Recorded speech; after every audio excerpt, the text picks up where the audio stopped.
What's going on, guys? Hail to the Hogs here. Back again. Another video.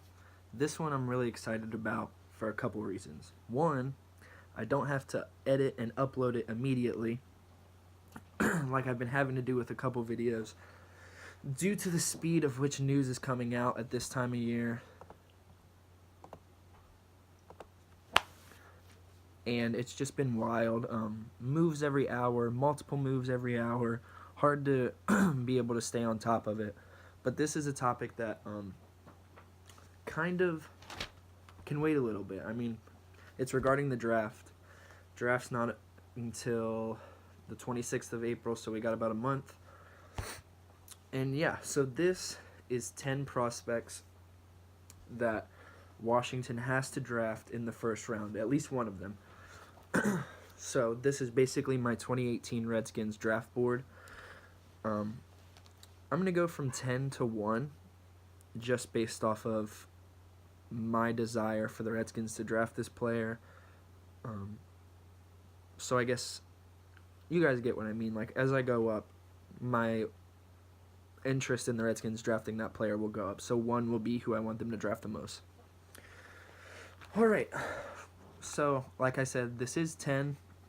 So obviously, a lot of these guys have probably less than a 10% chance of going to Washington, if that. That being said, this is just 10 I've gathered from either I could see us drafting them, rumors circling about us having interest in them, or just fit based on positions of need. So, I'm going to go ahead from 10 up. I have Lamar Jackson at 10. Like I said, less than 10% chance, probably less than 1% chance if we're being real. But there's been a lot of scouts and Louisville events that Lamar Jackson was throwing at since during the NCAA season. We've been following him pretty closely if you've been keeping a close eye on things. And I could see us taking like a Pat Mahomes approach and taking him at 13, maybe, but not really. I could see him maybe snagging him in the second round if he's still available.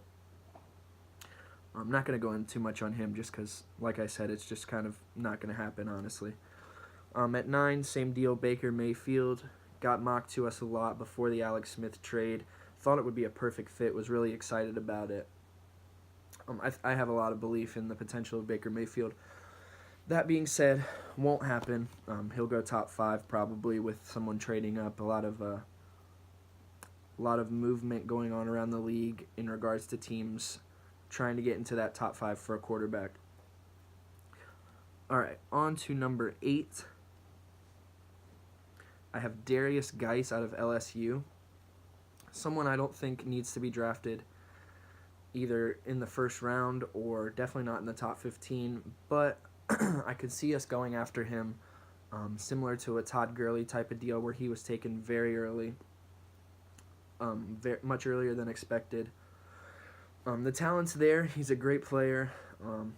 Best running back in this draft behind obviously Saquon Barkley in my opinion. And obviously we need a running game, so it wouldn't hurt. I just think it'd be a huge reach. Number 7, I have Harold Landry out of Boston College. A phenomenal athlete. The takeoff speed is ridiculous. He's got really long arms, and he's able to really close in from the gap to, secure sacks. I think it would be a decent fit. I think it'd still be a reach. We could use another edge rusher. Preston Smith isn't that great if we're being real. And Junior Gillette won't be back with the team next season. So, with that being said, I think pairing Harold Landry with Ryan Kerrigan isn't a bad move, especially if we sign an interior lineman in free agency, such as Don Terry Poe or Sheldon Richardson. All right, on to number 6. I have Calvin Ridley out of Alabama. We did have a pretty big shock with Doxson going in the first round. I just don't think it's a huge need anymore now that we've got Paul Richardson. It's still a need, but not a first-round need. I wouldn't like the pick personally, but I could see it happen for sure. On to number 5, I have Roquan Smith. Roquan Smith, I think, is one of the better athletes of the entire class.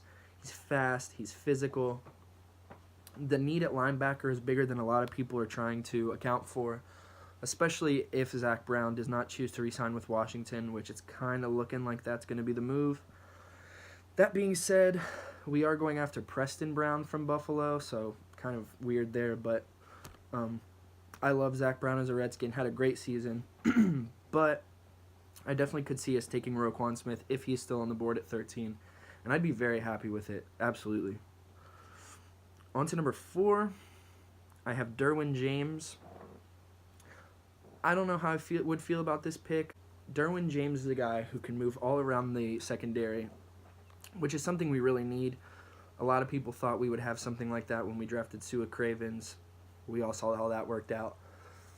And Derwin James, he's definitely a playmaker. He didn't have that great of a season last year compared to his expectations.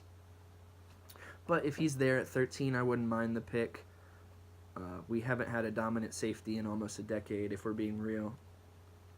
Secondary is a huge need, and I would like the pick personally. On to number 3, Minkah Fitzpatrick.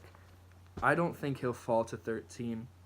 That being said, none of us thought Jonathan Allen would be falling to 17 last year, so you really can't, predict anything these days when it comes to drafts, especially mock drafts. So, bringing in Minkah Fitzpatrick, I put it at 3 just because of the possibility chances. But regarding all-around talent, if we were to take Minkah Fitzpatrick, I believe it would definitely be the best possible pick in the entire draft for us. He can play anywhere in the secondary. He can play slot corner. He can play back at safety. Extremely versatile, extremely physical. A lot of people are, giving him the tag of best player in this whole draft, at least best talent. I don't know how I feel about that specifically, but Minkah Fitzpatrick as a Redskin would be just beautiful. I mean, especially with the loss of Breeland today to Carolina, we just really need help in the secondary, and who better than to take one of the best, defensive backs in this entire draft. All right, on to number 2 and number 1. If we're being real, I think the pick will be one of these two guys, if I had to bet on it. So I'm going to go with number 2, Daron Payne out of Alabama. Defensive tackle, decent speed, he's super athletic, can play in a lot of different schemes, a lot of different places on the line due to being with Nick Saban in Alabama. He's 6'2", I believe, so he's a little bit taller.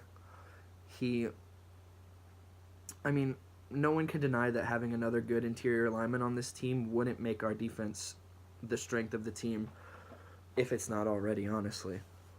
But having a line, let's say, Preston Smith / Trent Murphy / Junior Galette, if we bring him back, Jonathan Allen, Kerrigan, fill in Daron Payne, or fill in any of the guys who we're looking at, it makes our line very strong, and I think it could make our defensive line the strength of the team, absolutely.